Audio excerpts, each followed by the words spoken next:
রাত্রিবেলা আমার মেয়ে এত জ্বালান জ্বালিয়েছে যে আমাকে দেখো কি বানাতে হয়েছে এখন রাত্রি তখন এখন কটা বাজে ওই যে 11:15 বাজে। এই যে ওদের ওদের এখন এই যে এই সমস্ত পিৎজা বানিয়ে দিতে হচ্ছে। ও রিপন এখন রিপন কেন সবাই আমরা খাবো।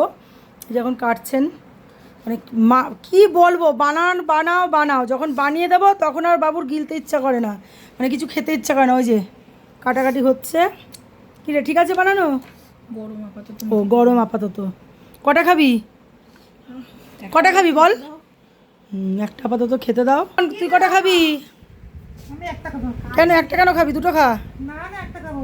মাঝখান থেকে কেটে নিয়েছে এটা রিপনের এটা মেয়ের এখন খাওয়া হবে।